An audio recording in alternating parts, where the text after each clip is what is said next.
Good evening, viewers, and a happy holidays. Welcome on board to Science News with me, Ruth Mweni, and our sign language interpreter is Irene Chebiwat. To our news, Kenyans have been advised to exercise extra caution on the roads and strictly follow traffic regulations during the December festive season and New Year celebrations. Authorities warn that increased travel and celebrations often lead to a surge in road accidents. Road safety officials in Embu County revealed that at least 12 drivers have been arrested and detained for driving under the influence of alcohol as enforcement operations continue. They noted that drunk driving remains one of the leading causes of road crashes. Motorists have also been cautioned against unnecessary overtaking and overspeeding, practices that significantly raise the risk of serious and fatal accidents. Police say patrols and roadblocks have been intensified to enhance safety during the holiday period.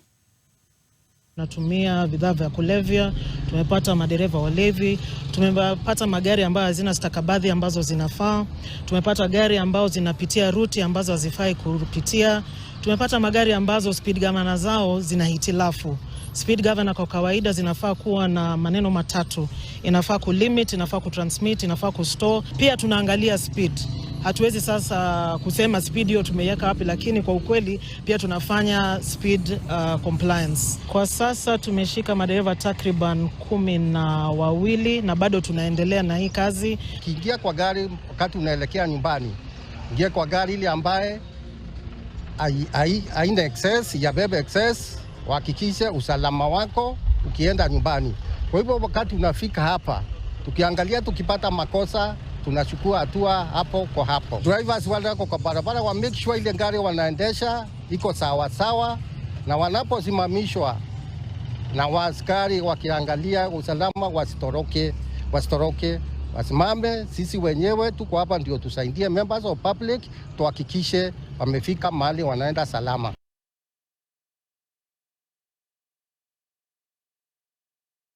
Residents of Voi Town have joined forces with traffic law enforcers to urge motorists and pedestrians to remain vigilant during the December festivities.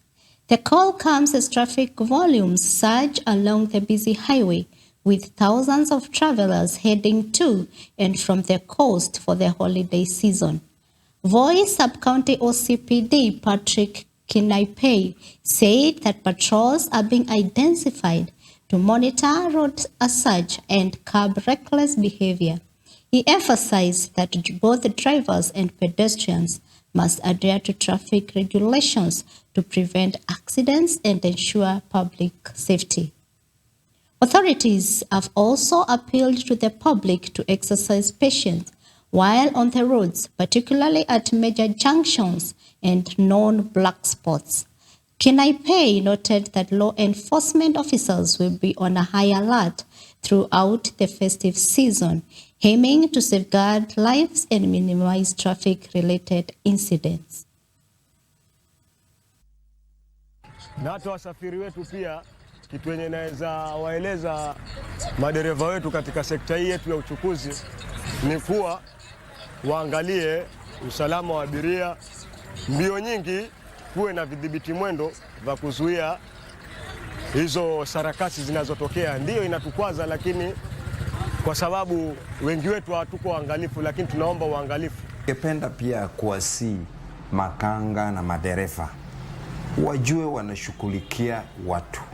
Hawa abiria ambao mnapepa, hawa ndio wanalete riziki kwenu.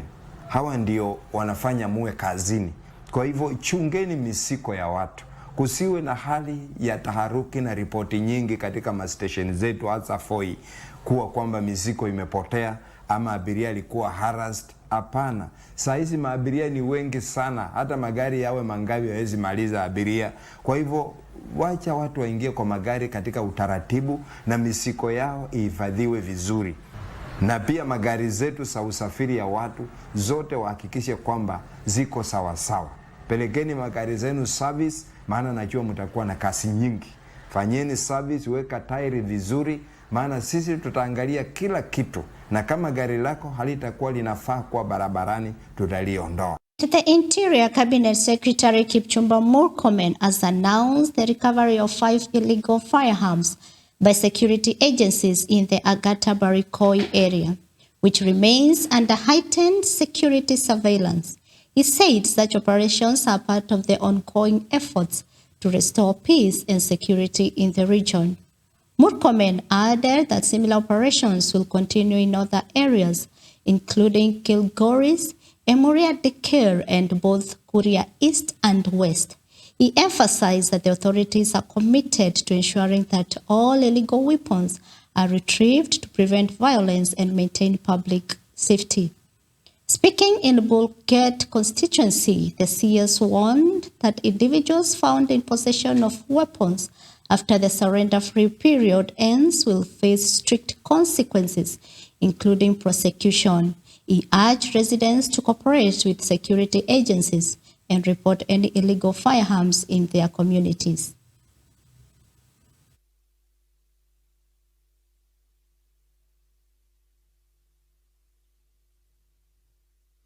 There are people who are registered as county rangers in this county who are actually carrying guns all over the place.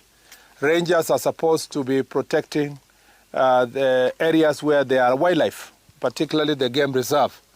Unfortunately, we know that now that some rangers are hiring out their guns, some guns are not accounted for, and some of these guns are being used to terrorize civilians. National Assembly Speaker Moses Wetangula has called on the Luhya community to unite in support of President William Samoei Ruto's bid for a second term, warning that internal divisions could push the community out of the government. Wetangula said rallying behind the president would help secure the community's place in national leadership and accelerate development projects across Western Kenya. He emphasized that unity is key to political influence and meaningful progress. The speaker made the remarks while addressing mourners during a funeral service in Mukwea, Bungoma County, where he urged leaders to put aside differences and work together for the region's benefit. Amua barabara ya kutoka Ruaha, tumeenda na hao wabunge waluke na timu hii yote. Kasema hii barabara ilikuwa low volume. Sasa serikali imeamua matrela yote ikitoka Uganda, Rwanda, Burundi, Congo mpaka Sudan haipitii Malaba, inakuchia Ruaha. Na hiyo inapanua Ruaha kuwa an active international border, kuleta biashara. Hiyo barabara tunai-upgrade ikue an air road. Ebenga ya Gasconi ya Eldoret paka Malaba. Barabara ya Eldoret mnajua imeanza kule Rironi, Limuru. Wanachapa leni 3 huku, leni 3 huku paka Malaba. Tukienda Nairobi in future, in 4 hours, 5 hours uko Nairobi. Sasa unachukua 1 full day. Hiyo kasi inaendelea. SGR ilikwamia wakati ya uhuru kule Naivasha. Sasa wameifungua, inakuja mpaka Kisumu, ikwende Malaba, na hapa Bungoma haitapitia town, itaingilia Bungoma kupitia Mianga. Sasa ukitaka kwenda Nairobi, SGR ukienda Mianga unapanda gari 5 hours uko Nairobi. Kitui County Senator Enoch Wambua has called for urgent action against sand harvesting cartels, warning that their illegal and unregulated activities are destroying rivers and pushing the region towards desertification. He stressed that if the trend continues unchecked, it could lead to a severe environmental crisis. The senator urged county officials to ensure that enforcing the law passed by Kitui County Assembly, which regulates sand harvesting activities. He emphasized that strict compliance is necessary to protect natural resources and prevent long-term ecological damage. Wambua further called on authorities to act swiftly against perpetrators, noting that the community awareness and enforcement are key to safeguarding rivers and the livelihoods of residents who depend on them. He warned that failure to intervene now could have devastating consequences for the country's environment and economy. The blatant scooping and subsequent sale of sand from seasonal rivers in Kitui County by a cartel of extremely proud and selfish individuals masquerading as business people has crossed the red line.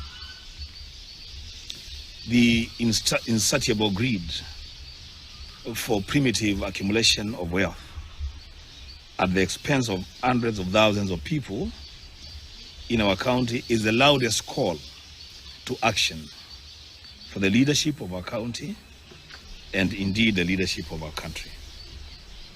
Truth be told, Kitui County is a largely arid and semi-arid region, but the unregulated sand harvesting scam is pushing our county into a desert at an alarming rate.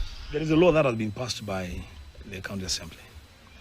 I think the easiest place would be to begin by implementing that law as is, to make sure that the sector is properly regulated.